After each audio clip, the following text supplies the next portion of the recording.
요즘 여러 정치 현안에 대한 여론조사 결과가 자주 나오는데 그 결과를 볼 때마다 고개를 갸웃하게 될 때가 있습니다. 물론 개인의 정치적 성향에 따라 해석을 하기 때문에 그럴 수도 있습니다만 객관적으로 보더라도 납득하기 어려운 결과들이 속출하고 있습니다. 강동원 기자와 함께 왜 그런지 따져보도록 하겠습니다.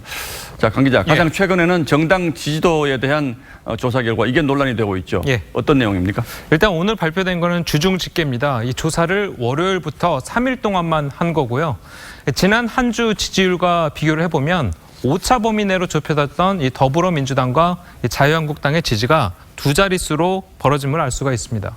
자, 민주당은 지난 주간 집계보다 4.6%포인트 오른 43.3%, 그리고 한국당은 4.1%포인트 내린 이 30.2%로 나타나면서 이 양 정당의 격차는 13.1%포인트가 났습니다.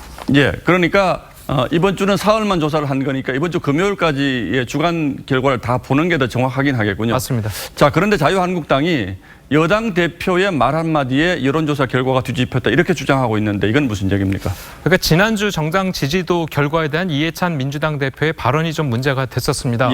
직접 한번 들어보시겠습니다.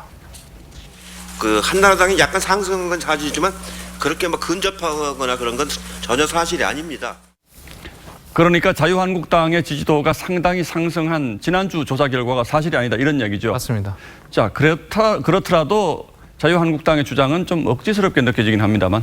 예, 그렇습니다. 사실 이 리얼미터 관계자의 말을 좀 들어보니까요. 이 조사 결과에 유불리에 즉각적으로 반응하기보다는 지지율 등락의 원인을 차근하게 살펴봐야 된다 이렇게 말을 했습니다.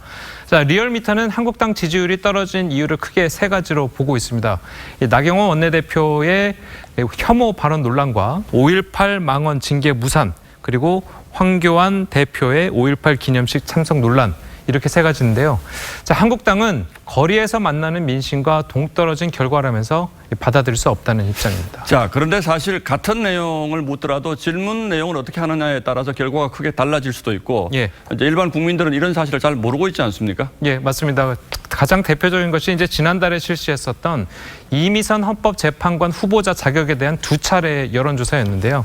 1, 2차 결과가 상당히 다르게 나왔습니다. 예, 많이 달랐죠. 예, 1차에서는 부적격인 응답이 54.6%, 그리고 적격 응답이 28.8%로 나왔는데 2차 조사에서는 임명 찬성 응답이 43.3%, 임명 반대 응답이 44.2%로 나왔습니다.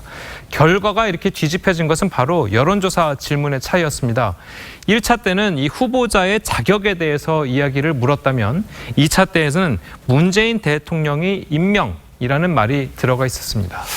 그러니까 조사기관의 홈페이지를 보면 이 질문 내용이 공개되어 있습니까? 예, 전부 확인할 수가 있습니다. 예, 그러니까 결과가 현재 좀 이상하다 이런 생각이 들 때는 질문이 어떻게 구성되어 있는지를 좀 확인해 볼 필요가 있겠고 또 그걸 감안해서 해석할 필요도 있겠군요. 예, 강동원 기자 잘 들었습니다.